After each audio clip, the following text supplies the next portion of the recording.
INEC and the APC may clash over the official Senate list. The Electoral Act 2022 gives INEC a fixed deadline for receiving political party candidate lists. After that deadline, the law contains very specific and very narrow circumstances under which a name can be changed: death, court order, or formal withdrawal. None of those circumstances includes the ruling party changed its mind about who should be on the list. While every report on the APC-INEC clash is framing this as a dispute about administrative procedures, nobody is asking the question that exposes what is actually happening. Which APC faction is using this revision request to override a primary outcome they lost, and is INEC being asked to serve as that faction's internal enforcement mechanism? If you're new here, this channel exists for one reason: to give Nigerians the political analysis mainstream media won't. Hit subscribe and stay with me. This gets deeper. Because if INEC accepts this revised list, it does not just resolve one senatorial substitution. It establishes that the deadline in Section 29 of the Electoral Act is negotiable when the ruling party applies enough pressure. And that precedent, if it is set, does not expire after 2027. The APC submitted a revised Senate candidate list to INEC ahead of the 2027 general elections. INEC has indicated it cannot accept the revision, either because the statutory deadline under Section 29(1) of the Electoral Act 2022 has passed, or because the grounds for the revision do not meet the statutory criteria for permissible candidate substitution. The APC's position is that the revision is legitimate and should be incorporated into the official candidate records. The collision between these two positions is the fresh clash the headline describes. Revised candidate list submissions originate from the party, not INEC. The APC submitted the revision, creating the clash. The timing, ahead of the 2027 election cycle, during the period when candidate lists are being finalized, is the constitutionally defined window in which this category of dispute must occur.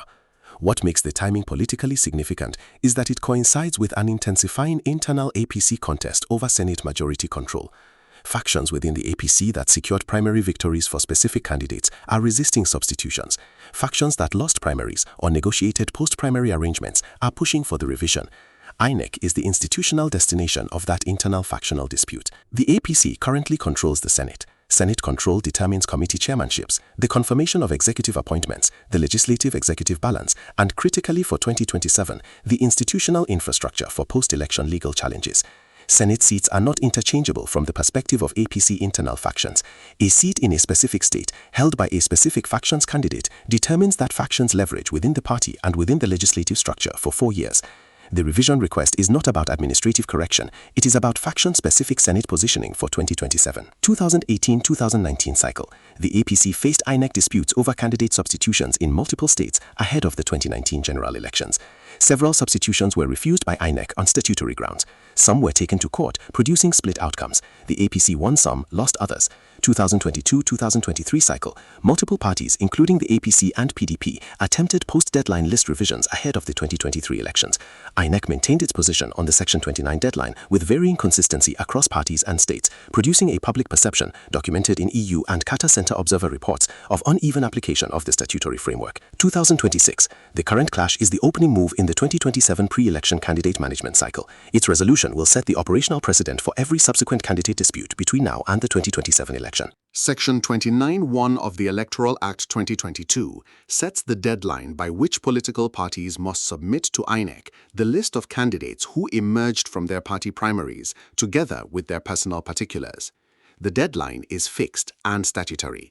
INEC does not have general discretion to extend it for administrative convenience. Section 33 provides for candidate withdrawal. A candidate who has been submitted may withdraw by filing a formal notice of withdrawal. Section 34 provides for substitution following a withdrawal.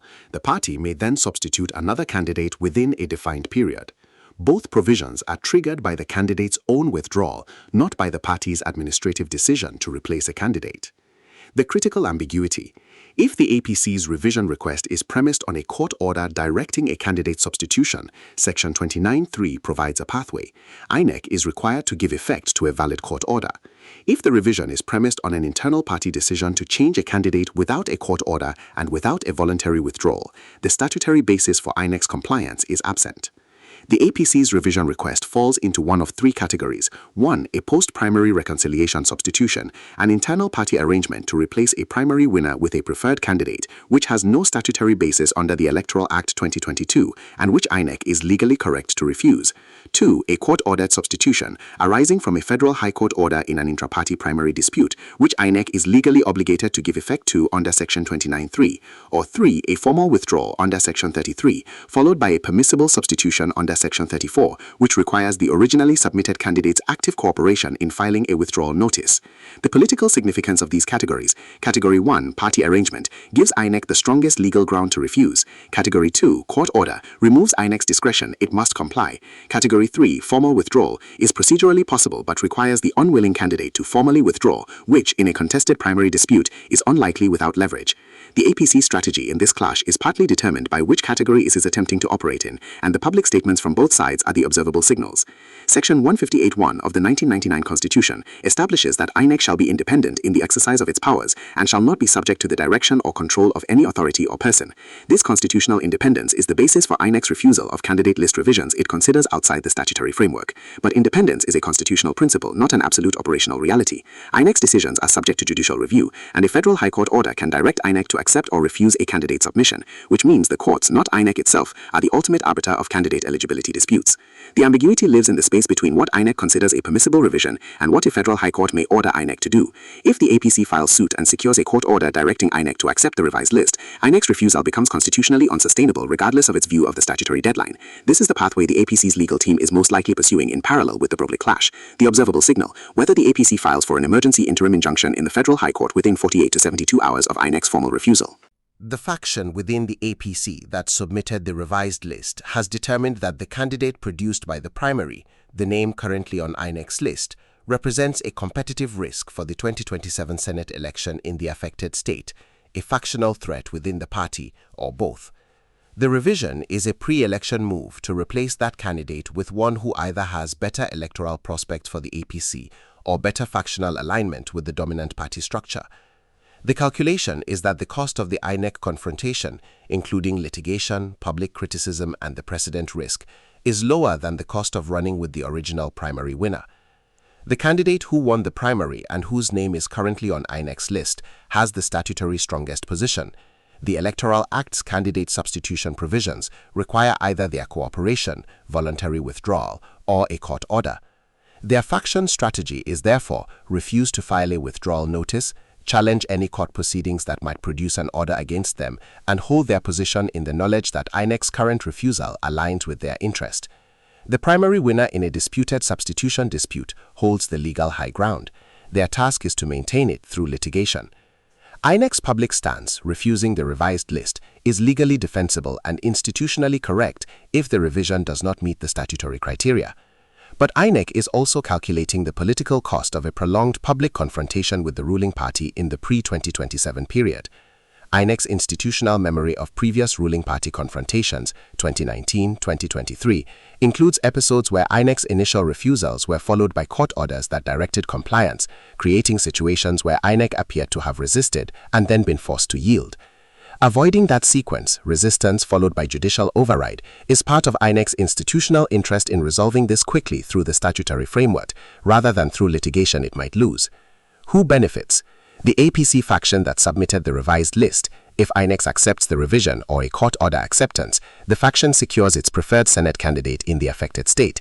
INEC's institutional credibility. If INEC holds its statutory ground and the courts sustain its refusal, INEC gains credibility as an institution that applies the Electoral Act uniformly regardless of party status. Opposition parties, an INEC that successfully resists ruling party candidate list pressure, demonstrates independence that benefits all parties' confidence in the 2027 electoral framework. Nigerian voters in the affected senatorial district. If the primary winner is ultimately on the ballot, voters have the candidate they selected through the primary process. Who risks losing? The APC's preferred replacement candidate. If the revision is refused, their senatorial ambition for 2027 is foreclosed on this pathway. The APC's ability to manage Senate candidate positioning, a failed revision attempt, signals to other APC factions in other states that INEC is not available as an administrative mechanism for post-primary candidate substitution. INEC's institutional independence. If it eventually yields to APC pressure without a court order, it confirms that the Section 29 deadline is negotiable for the ruling party. The specific senatorial district affected by the revision request matters for Senate majority arithmetic. The APC's current Senate majority is not overwhelming. Individual seat outcomes in key states determine whether the APC retains majority control after 2027. A faction-preferred candidate in a competitive state is a meaningful difference. A primary winner who may have alienated parts of the party electorate during a contested primary is a measurable electoral risk. The revision request is also electoral risk management calculation, not just a factional power move, which is why the APC is willing to absorb the INEC confrontation cost. The specific state in which the disputed Senate seat is located determines which regional dynamics are activated. Without the specific state being confirmed, the analysis maps the general regional pattern. In states where APC factional competition is sharpest, typically where a defection from PDP or APC has created competing local structures, candidate list disputes are most likely to produce post-deadline revision requests. The silent stakeholders are PDP and Labour Party candidates in the affected district who benefit from APC internal disorder. The Senate President, whose majority management interest is served by having faction-aligned rather than faction-alienated senators on the APC ticket, and the Presidency, which needs Senate majority management to be smooth heading into a legislative calendar that includes budget approval and potential constitutional amendment processes. Every APC INEC candidate list decision made in this pre-2027 cycle is simultaneously a precedent for every subsequent pre-election cycle. If INEC accepts the APC's revised list without a court order, it establishes that post-deadline revisions are available to ruling parties through administrative pressure, a precedent that will be cited in every subsequent ruling party candidate dispute. If INEC refuses and the courts sustain the refusal, the statutory framework is strengthened as the definitive boundary. The 2026 clash is being watched by every party's legal team as the precedent-setting moment for how candidate list disputes will be managed in 2027 and beyond. The credibility of the 2027 general elections depends substantially on INEC being perceived by Nigerian voters, by international observers, and by opposition parties as an institution that applies the Electoral Act uniformly, regardless of which party is making the request. Each episode where INEC appears to accommodate ruling party administrative pressure undermines that perception. Each episode where INEC holds its statutory ground strengthens it. The APC-INEC Senate candidate clash is therefore not just about one revision request. It is a public credibility test for the institution that will administer the 2027 elections. Nigeria's investment environment is sensitive to political risk assessments that include electoral credibility. Institutional investors, multilateral lenders, and international business evaluate whether Nigeria's electoral institutions can manage transitions credibly. An INEC that is perceived as yielding to ruling party pressure on candidate management is an INEC whose 2027 election administration carries a higher political risk premium for investors calculating post-2027 policy stability. This is not abstract. The yield on Nigeria's Eurobonds and the terms of multilateral financing are affected by country risk assessments that include political risk components. Intra-APC candidate disputes that are not resolved through the statutory framework, but instead through faction-on-faction pressure, court filings, and administrative confrontations, have a documented history of producing violence at the local level in Nigeria. When a primary winner is displaced by a party revision that bypasses the courts, the displaced candidate's local supporters sometimes respond with violence against party offices, INEC facilities, or rival faction structures. The Senate candidate clash, if it produces a protracted dispute, carries localized security risk in the affected senatorial district that extends beyond the political parties into the community.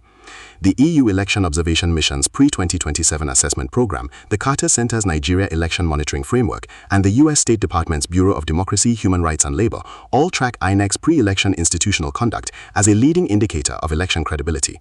The specific indicator they action in this category of dispute, whether INEC applies the candidate submission deadline uniformly across parties or accommodates ruling party revision requests that would not be accommodated for opposition parties. Their pre-election reports, published before the 2027 vote, will reference this episode either as evidence of institutional independence or as a concern about ruling party accommodation.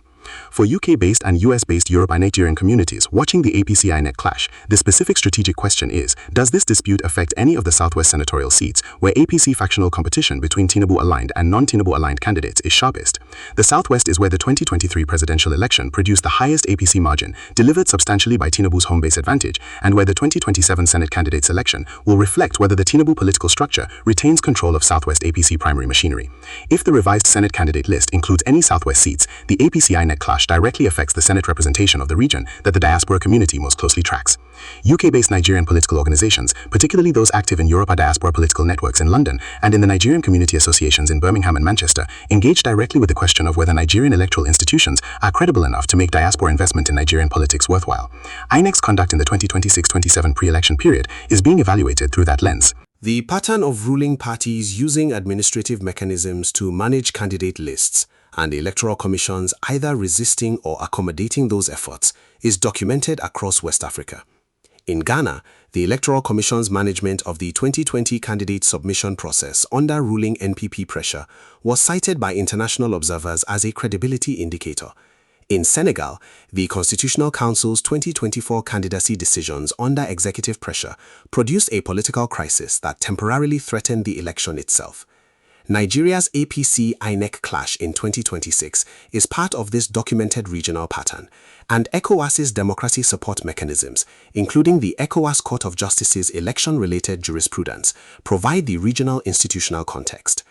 The most defensible version of the APC's position: party primaries in Nigeria are frequently chaotic, logistically challenged, and productively contested.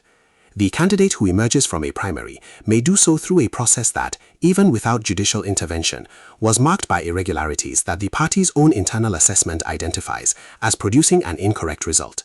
In that context, the party's request for a revision is not an attempt to override a clean democratic process. It is an attempt to correct an administrative outcome that the party believes does not reflect its members' genuine preferences. If the Electoral Act's revision provisions are interpreted too narrowly, they prevent parties from correcting genuine primary errors without the friction of full litigation. The Electoral Act 2022 was specifically drafted with input from civil society, legal experts, and international advisory support to close the administrative pathway for post-deadline candidate substitutions that are not grounded in withdrawal, death, or court order. The drafting history is deliberate. Previous electoral cycles where administrative candidate substitutions were common produced outcomes that courts repeatedly had to adjudicate. The 2022 Act's tighter framework was the legislative response to that experience. An APC argument that the statutory deadline should yield to its internal assessment of summary quality is an argument against the legislative intent of the Act it is operating under. 3 misconceptions in public discourse.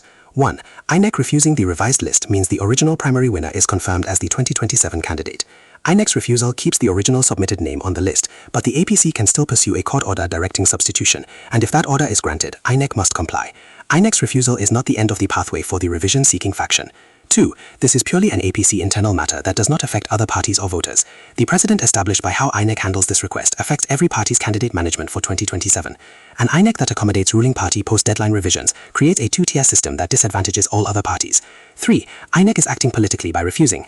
INEC's refusal is consistent with the statutory framework of the Electoral Act 2022.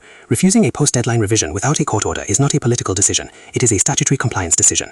The political characterization of INEC's refusal as partisan serves the revision-seeking faction's litigation narrative. Nigeria's national interest in this dispute is in the Electoral Act 2022's statutory framework being applied consistently. A country whose electoral law is applied selectively, with stricter enforcement for opposition parties and more accommodation for the ruling party, cannot produce elections that are credibly adjudicated or internationally recognized as free and fair. The APC-INEC Senate candidate clash is therefore not a partisan issue between the APC and INEC. It is a constitutional design question about whether Nigeria's electoral institutions are strong enough to enforce the law uniformly against the party that appointed their leadership. For Southwest Nigeria specifically, if any of the contested Senate seats are in Southwest states, this dispute directly affects which senators will represent the region in the 2027 Senate. Southwest senators control committee positions that determine federal infrastructure allocation, budgetary disbursements, and the legislative framework for economic policy that affects Lagos, Ogun, Oyo, Osun, Ondo, and Ekiti states. The specific candidate on the APC Senate list for any Southwest seat is not an administrative detail. It is a Senate representation and resource allocation question with direct consequences for the region. The APC INEC Senate candidate clash of 2026 will be referenced in the jurisprudence of the 2027 election cycle, regardless of how it resolves. If INEC holds its statutory ground and the court sustain that position, the Electoral Act 2022's candidate submission framework is strengthened as the definitive boundary for pre-election candidate management. If INEC eventually accommodates the revision, whether through court order or administrative flexibility, the statutory framework's operational reliability is weakened, and every subsequent pre-election cycle will see ruling parties test the boundary again. The long-term democratic interest in this dispute is straightforward. Electoral institutions that apply the law uniformly produce elections that are credible regardless of outcome. Electoral institutions that apply the law selectively produce elections whose credibility is contingent on which party is complying with which rule in which cycle. Nigeria's 2027 elections will be credible to the degree that INEC's 2026 pre-election institutional conduct is uniform, documented, and judicially sustained. We opened with the question of whether INEC is being asked to serve as the APC's internal dispute resolution mechanism. The answer this video has been building towards is yes, and the APC knows it, INEC knows it, and the courts are the constitutional backstop that determines whether that use of INEC is permitted or prohibited. The APC-INEC Senate candidate clash is not primarily about paperwork or administrative procedure. It is about whether the Electoral Act 2022's candidate submission framework means what it says, or whether it means what the ruling party needs it to mean in any given pre-election cycle. The answer to that question determines the credibility of the institution that will administer the 2027 elections for 94 million registered voters. This signal to watch is simple: whether the APC files a court action within 72 hours of INEC's formal written refusal.